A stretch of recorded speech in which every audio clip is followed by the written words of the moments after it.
यह कहानी 17वीं सदी की है, जहां एक अमीर और प्रतिष्ठित लड़का अपने परिवार के साथ खुशी खुशी जीवन जी रहा था। लेकिन उसकी जिंदगी उस समय बदल जाती है जब एक खतरनाक जादूगरनी उसे श्राप देकर एक डरावने रूप में बदल देती है और फिर उसे जिंदा ही कब्र में दफना देती है। 200 साल बाद अचानक एक दिन वह अपनी कब्र से आजाद हो जाता है और इस बदली हुई दुनिया में वापस लौट आता है। लेकिन सवाल यह है कि वह लड़का 200 साल तक कब्र में जिंदा कैसे रहा और जादूगरनी ने उसे यह श्राप क्यों दिया था। आज की इस कहानी में हम यह सब जानेंगे। तो कहानी शुरू होती है साल 1760 के समय से, जहां हम कॉलिन परिवार को देखते हैं। इस परिवार में केवल 3 लोग रहते हैं। इस परिवार में अपने माता पिता के साथ सिर्फ एक छोटा लड़का होता है जिसका नाम है बर्नबास। बर्नबास का परिवार बहुत ही अमीर था क्योंकि उसके पिता का समुद्र में मछली पकड़ने का बड़ा कारोबार था। उन्होंने अमेरिका से कुछ दूरी पर समुद्र के पास एक टाउन बसाया जिसका नाम रखा गया कोलिन्सपोर्ट। आगे हम देखते हैं कि बर्नबास के पिता उसे समझाते हैं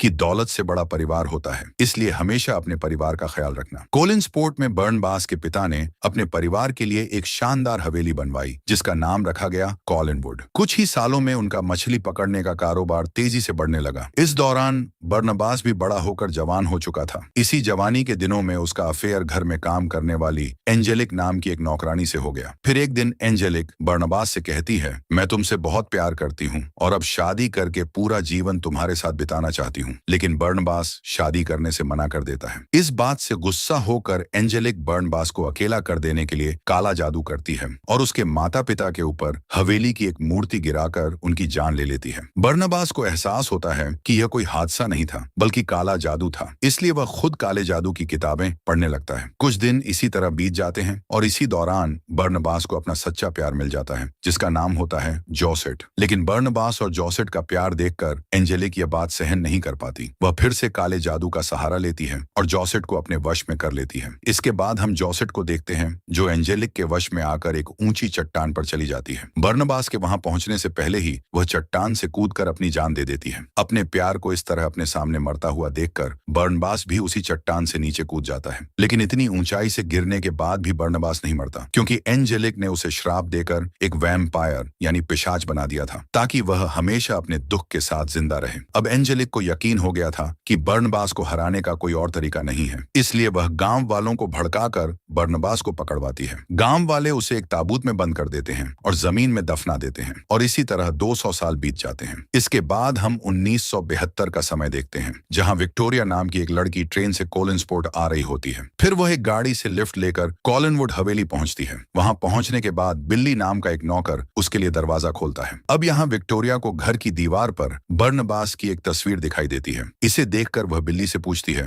यह कौन है? तभी वहां एलिजाबेथ आती है और विक्टोरिया को बताती हैं कि यह बर्नबास की तस्वीर है जो कॉलिन परिवार का एक महान और नेक सदस्य था। यहाँ हमें पता चलता है कि एलिजाबेथ भी कॉलिन परिवार से हैं। उन्होंने अखबार में यह इश्तिहार दिया था कि उन्हें एक ट्यूटर की जरूरत है जो डेविड का ख्याल रख सके। एलिजाबेथ विक्टोरिया को बताती हैं कि इस बड़ी हवेली में अब बस कुछ ही लोग रहते हैं। एलिजाबेथ कहती हैं, यहाँ मैं, मेरी बेटी कैरोलिन, मेरा भाई रॉजर और उसका बेटा डेविड रहते हैं। इस पर विक्टोरिया एलिजाबेथ से डेविड की मां के बारे में पूछती हैं। एलिजाबेथ बताती हैं, समुद्र में डूबने से डेविड की मां की मौत हो गई थी, लेकिन डेविड इस बात को आज तक मान नहीं पाया। उसे लगता है कि वह अपनी मां को देख सकता है और उनसे बात भी करता है। इसके बाद एलिजाबेथ विक्टोरिया को अपनी बेटी कैरोलिन से भी मिलवाती है। कैरोलिन असल में थोड़ी शरारती और जिद्दी स्वभाव की लड़की होती है। अब रात के समय डिनर पर एलिजाबेथ विक्टोरिया को डेविड के पिता रॉजर से भी मिलवाती है। उसी डिनर टेबल पर एक साइकेट्रिस्ट डॉक्टर जूलिया भी आती है। दरअसल डेविड अभी भी अपनी मां को देख सकता है, जिसे लेकर एलिजाबेथ को लगा कि उसे एक मनोचिकित्सक की जरूरत है। इसी वजह से उन्होंने डॉक्टर जूलिया को बुलाया था जो पिछले 3 साल से वहीं रहकर डेविड का इलाज कर रही हैं। इसी बीच विक्टोरिया को थोड़ी दूर कोई सफेद चादर ओढ़े हुए नजर आता है। असल में डेविड यहाँ विक्टोरिया को डराने आया था, लेकिन वह नहीं डरी। अब आगे हम विक्टोरिया को देखते हैं जो अपने कमरे में कपड़े ठीक कर रही होती है। तभी वह देखती है कि कमरे के सामने कोई चादर ओढ़कर खड़ा है। उसे लगा कि डेविड फिर से उसे डराने आया है, इसलिए वह चादर हटाने जाती है। लेकिन चादर हटाते ही वहां जोसेट की आत्मा होती है। जोसेट की आत्मा विक्टोरिया को बताती है वह आ रहा है। यह कहकर आत्मा कुछ दूर चलती है और फिर गायब हो जाती है। अब दूसरी तरफ हम कुछ मजदूरों को देखते हैं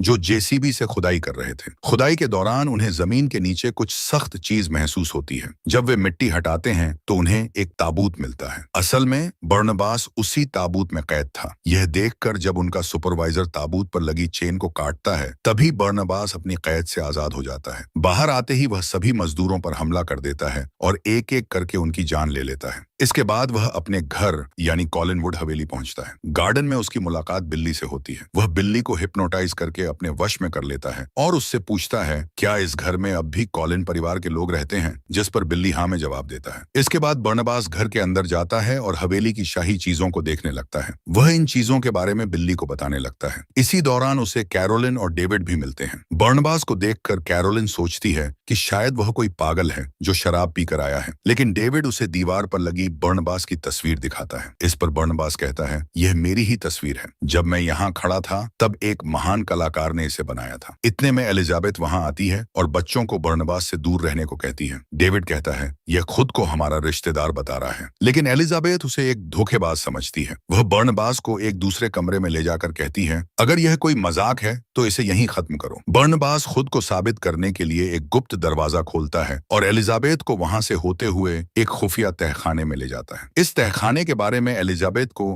अब तक कुछ भी नहीं पता था, जहां बहुत सारे हीरे और जवाहरात रखे हुए थे। यह सब देखकर एलिजाबेथ एकदम से हैरान हो जाती है और उसे यकीन हो जाता है कि बर्नबास कोई और नहीं बल्कि कॉलिन परिवार का बेटा है। अब बर्नबास एलिजाबेथ से कहता है कि वह वैम्पायर है और उसे यह भी बताता है कि मैं इस परिवार के किसी भी सदस्य को नुकसान नहीं पहुंचाऊंगा। इसके बाद हम पूरे परिवार को डिनर टेबल पर देखते हैं, जहां एलिजाबेथ सबको बताती है कि ये हमारे दूर के रिश्तेदार हैं। इसी दौरान डॉक्टर जूलिया वहां आ जाती हैं तो एलिजाबेथ बर्नबास से उसकी पहचान करवाती है। इसके बाद बर्नबास अपने मछली पकड़ने के कारोबार के बारे में पूछता है तो एलिजाबेथ बताती हैं हमारा कारोबार तो लगभग बर्बाद हो चुका है, क्योंकि एंजेलिक नाम की एक औरत ने मछुआरों से डील करके हमारे बिजनेस पर कब्जा कर लिया है। इस पर बर्नबास कहता है अब मैं आ गया हूँ तो फिर से बिजनेस को टॉप पर ले आऊंगा। इसी बीच विक्टोरिया वहां आ जाती है और उसे देखते ही बर्नबास उसे जोसेट कहकर बुलाता है, क्योंकि अचानक उसे ऐसा महसूस होता है कि जोसेट फिर से आ गई है। दरअसल विक्टोरिया की शक्ल बिल्कुल जोसेट से मिलती थी। फिर दोनों एक दूसरे से बात करते हैं और विक्टोरिया अपना परिचय देती है। इसके बाद हम एंजी को देखते हैं जो असल में वही एंजेलिक है जिसने बर्नबास की जिंदगी तबाह कर दी थी। फिर काला जादू करके वह खुद एक चुड़ैल बन गई और अपना नाम बदलकर 200 सालों से जिंदा रही। इसके बाद वह ऑफिस पहुंचती है, जहां उसे पता चलता है कि पिछली रात खुदाई के दौरान उनके मजदूरों को करीब 200 साल पुराना एक ताबूत मिला था। फिर किसी ने उन सभी मजदूरों को बहुत बेरहमी से मार डाला। यह सुनते ही एंजेलिक शॉक्ड हो जाती है और उस जगह पहुंचने के बाद उसे पूरा यकीन हो जाता है कि बर्नबास वही है। वह सीधा कॉलिनवुड पहुंचती है, जहां वह एलिजाबेथ से बात करने लगती है। इतने में बर्नबास आकर जब उससे हाथ मिलाता है तो उसे एहसास हो जाता है कि यही एंजेलिक है। इसके बाद बर्नबास उसे एक दूसरे कमरे में ले जाकर फिशिंग बिजनेस के बारे में बात करता है। वह कहती है अब यह बिजनेस मेरा है और तुम जान गए होगे कि मैं कौन हूँ। इस पर बर्नबास कहता है हाँ मैं जानता हूँ, तुम वही चुड़ैल हो जिसने मेरा सब कुछ तबाह कर दिया था। मैं तुम्हें काला जादू के जुर्म में अंदर करवा दूंगा। वह हंसते हुए कहती है तुम ऐसा कुछ भी नहीं कर सकते, तुम पर कोई भी यकीन नहीं करेगा, क्योंकि मैं 200 सालों से अलग अलग रूपों में इस समाज में इज्जत से जी रही हूँ और कॉलिन स्पोर्ट अब मेरा है। उसके जाने के बाद बर्नबास एंजेलिक के बारे में सब कुछ एलिजाबेथ को बता देता है। वह कहता है यह वही चुड़ैल है जिसने मेरे माता पिता और मेरा प्यार सब कुछ छीन लिया और मैं कुछ नहीं कर पाया। इस पर एलिजाबेथ उसे मोटिवेट करती है तुम फिर से अपना बिजनेस खड़ा कर सकते हो और अपने परिवार को एक ऊंचे मुकाम पर ले जा सकते हो। इसके बाद बर्नबास सबसे पहले अपनी हवेली की मरम्मत करवाता है और दीवारों पर खूबसूरत पेंटिंग्स बनवाकर अपनी हवेली को फिर से शानदार बना देता है। फिर अपने बिजनेस को बढ़ाने के लिए वह बिल्ली को साथ लेकर कुछ बड़े बड़े मछुआरों से मिलता है और उन्हें हिप्नोटाइज करके एंजेलिक का काम छोड़कर कोलिन परिवार के लिए काम करने के लिए तैयार करवा लेता है। इस तरह उसका मछली पकड़ने का कारोबार फिर से चलने लगता है। फिर एक दिन डॉक्टर जूलिया बर्नबास को देखती है कि वह कैरोलिन के कमरे में झांक रहा है और वहां रखे एक लैंप को देखकर समझने की कोशिश कर रहा है कि वह क्या चीज है। इससे जूलिया को उस पर शक हो जाता है। बर्नबास के बारे में और जानने के इरादे से वह उससे बात करती है। वह कहती है मैं एक साइकेट्रिस्ट हूँ और दिमाग का इलाज करती हूँ। फिर हिप्नोटाइज करके वह उसके बारे में सब कुछ पता कर लेती है और यह भी जान जाती है कि वह एक वैम्पायर है। इसके बाद जूलिया एलिजाबेथ से बात करती है और कहती है मैंने बर्नबास के बारे में सब कुछ पता कर लिया है कि वह एक वैम्पायर है। यह जानने के बाद भी तुमने उसे यहाँ रहने क्यों दिया? इस पर एलिजाबेथ कहती है ये बात एक राज ही रहने दो, उसके रहने से घर में किसी को भी कोई खतरा नहीं होगा। दूसरी तरफ बर्नबास कैरोलिन से कह रहा होता है मुझे सिखाओ कि आज के जमाने में प्यार कैसे होता है। इस पर कैरोलिन उसे सलाह देती है, तुम्हें पहले अपने लुक और अजीब बर्ताव को बदलकर एक नॉर्मल इंसान की तरह रहना होगा, जिससे लोग तुमसे बात करने में सहज महसूस करें। इसके बाद प्यार कैसे होता है ये तुम धीरे धीरे खुद ही सीख जाओगे। अगले दिन हम डॉक्टर जूलिया को बर्नबास का खून निकालते हुए देखते हैं। जूलिया ने बर्नबास को यकीन दिला दिया था कि वह उसका सारा खून निकालकर उसके अंदर इंसानी खून डाल देगी, जिससे वह वापस इंसान बन जाएगा। इसके बाद के सीन में हम समुद्र के किनारे बर्नबास और विक्टोरिया को एक साथ देखते हैं। उन्हें देखकर लग रहा था कि दोनों एक दूसरे को पसंद करने लगे हैं। आगे हम देखते हैं कि एंजेलिक अपने बिजनेस के सभी बोर्ड मेंबर्स के साथ मीटिंग कर रही थी। वहां सब उसे बताते हैं कि उनका बिजनेस धीरे धीरे गिरता जा रहा है, क्योंकि बर्नबास का बिजनेस बहुत तेजी से बढ़ रहा है। एंजेलिक कहती है, मेरी बर्नबास के साथ मीटिंग अरेंज करो। शाम को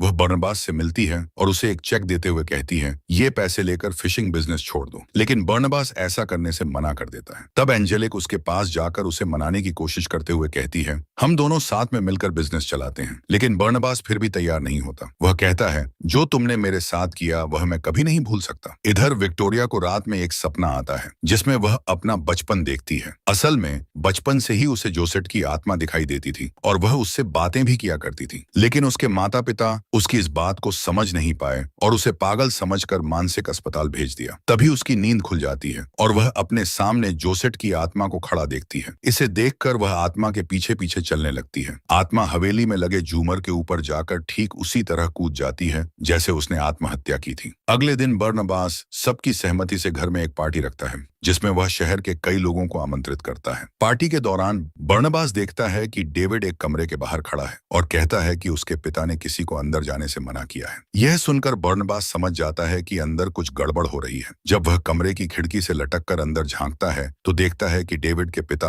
रॉजर वहां एक लड़की के साथ है, जिसके साथ उसका अफेयर चल रहा है। बर्नबास यह सब देखकर समझ जाता है कि रॉजर परिवार के प्रति वफादार नहीं है। दूसरी तरफ विक्टोरिया बाहर खड़ी होती है। बर्नबास वहां जाकर उसे अंदर आने के लिए कहता है। तभी विक्टोरिया उसे अपने बचपन के बारे में बताने लगती है। वह कहती है, मुझे बचपन से एक लड़की की आत्मा दिखाई देती थी, लेकिन मेरे माता पिता इसे समझ नहीं पाए। इस वजह से मेरा बचपन बहुत तकलीफ भरा था। पर एक दिन उस आत्मा ने मुझे कॉलिन वुड आने का रास्ता दिखाया और जब मैं यहाँ आई और तुमसे मिली तो मुझे ऐसा लगा जैसे मैं तुम्हें सदियों से जानती हूँ। शायद यह मेरी किस्मत थी कि मैं तुमसे मिली। अब तुम मुझे अपने लगने लगे हो। इसके बाद दोनों एक दूसरे को किस करने लगते हैं। लेकिन यह सब एंजेलिक देख लेती है, जो बिना निमंत्रण के ही पार्टी में आ गई थी। इसके बाद बर्नबास डॉक्टर जूलिया के पास जाता है, जहां वह अपने शरीर में बर्नबास का खून चढ़ा रही थी। यह देखकर बर्नबास समझ जाता है कि डॉक्टर जूलिया उसे इंसान बनाने के बजाय उसका खून निकालकर खुद को अमर बनाना चाहती है। इस धोखे से गुस्सा होकर वह जूलिया को जान से मार देता है और फिर बिल्ली को साथ लेकर जूलिया की लाश को समुद्र में फेंक देता है। इसके बाद हम रॉजर को देखते हैं, जो हवेली का खुफिया दरवाजा ढूंढने की कोशिश कर रहा था। इतने में वहां बर्नबास पहुंच जाता है। दरअसल रॉजर की हरकतें बर्नबास पहले ही समझ चुका था कि उसने सिर्फ पैसों के लिए डेविड की मां से शादी की थी। इस बात से नाराज होकर बर्नबास रॉजर को दो विकल्प देता है। पहला यह कि वह कॉलिन वुड में रहकर डेविड के लिए एक अच्छे पिता की तरह उसकी देखभाल करे। दूसरा विकल्प यह कि खजाने से बहुत सारे पैसे लेकर अपनी खुदगर्ज जिंदगी बिताने के लिए हमेशा के लिए यहाँ से चला जाए। रॉजर पैसे को चुनता है और अपने बेटे डेविड को छोड़कर हमेशा के लिए वहां से चला जाता है। अब अपने पिता को हमेशा के लिए जाते हुए देखकर डेविड बहुत दुखी हो जाता है और भागते हुए अपने कमरे की तरफ जाने लगता है। तभी सीढ़ियों में पैर लगने की वजह से एक भारी चीज उसके ऊपर गिरने लगती है। यह देखते ही बर्नबास एक पल में जाकर उसे बचा लेता है। यह देखकर सभी लोग हैरान और डर जाते हैं, क्योंकि ऐसा कोई साधारण इंसान नहीं कर सकता। तभी बर्नबास पर धूप पड़ने की वजह से उसकी त्वचा में आग लग जाती है, लेकिन बिल्ली तुरंत उस पर पानी डालकर उसे बचा लेता है। इस घटना के बाद सभी को पता चल जाता है कि बर्नबास एक वैम्पायर है। यह देखकर वहां मौजूद सभी लोग डरकर चले जाते हैं। विक्टोरिया भी अब समझ जाती है कि बर्नबास कोई साधारण इंसान नहीं है, इसलिए वह भी उससे दूर हो जाती है। इसके बाद बर्नबास एंजेलिक के पास जाकर उससे अपने श्राप से मुक्ति दिलाने की बात करता है, लेकिन एंजेलिक इसे साफ तौर पर मना कर देती है। वह बर्नबास को दो विकल्प देती है, या तो वह उसके साथ मिलकर बिजनेस करे और एक प्रेमी की तरह उसके साथ रहे, या फिर वह उसे दोबारा ताबूत में कैद कर देगी। बर्नबास यह सुनकर उसका प्रस्ताव ठुकरा देता है। इसके बाद एंजेलिक बातों बातों में उसे उकसाकर डॉक्टर जूलिया के बारे में पूछती है, क्योंकि उसे शक था कि बर्नबास ने डॉक्टर जूलिया का मर्डर किया है। गुस्से में आकर बर्नबास स्वीकार कर लेता है कि उसने ही डॉक्टर जूलिया को मारा था। जैसे ही बर्नबास वहां से निकलता है, एंजेलिक अपने जादू के जरिए उसे फिर से ताबूत में कैद कर देती है और उसके पूरे शरीर को जंजीरों से बांध देती है। इसके बाद वह अपने आदमियों के साथ बर्नबास को ले जाते हुए उसकी फिशिंग फैक्ट्री को आग लगवा देती है। आखिर में एंजेलिक बर्नबास को ताबूत सहित एक घने जंगल के पुराने टूटे फूटे घर में ले जाकर रखवा देती है और वहां से चली जाती है। अब उनके जाते ही डेविड वहां आ जाता है, जिसे उसकी मां की आत्मा ने भेजा था। डेविड ताबूत खोलकर बर्नबास को आजाद कर देता है। वहीं दूसरी तरफ फिशिंग फैक्ट्री में आग लगने की वजह से पुलिस और बहुत सारे लोग वहां जमा हो गए थे। इसी बीच एंजेलिक पुलिस के पास जाकर माइक के जरिए सभी लोगों को बताती है कि उसने बर्नबास की वह बात सुनी थी जिसमें उसने डॉक्टर जूलिया के मर्डर की बात कबूल की थी। वह पुलिस को यह भी बताती है कि बर्नबास एक कातिल है और उसके घर वाले भी गुनहगार हैं, क्योंकि उन्होंने यह सब छुपाने की कोशिश की। इसके बाद एंजेलिक पुलिस को लेकर कॉलिनवुड पहुंच जाती है। वहां बर्नबास सामने आकर सबके सामने एंजेलिक के गले पर हमला कर देता है और उसे काटता है, लेकिन एंजेलिक को कुछ भी नहीं होता। वह अपनी ताकत का इस्तेमाल करके बर्नबास को दूर फेंक देती है। यह देखकर सभी लोग डर जाते हैं और समझ जाते हैं कि यह दोनों वैम्पायर हैं। इस स्थिति को देखकर पुलिस भी सतर्क हो जाती है और सभी टाउन के लोगों को वहां से तुरंत जाने का आदेश देती है।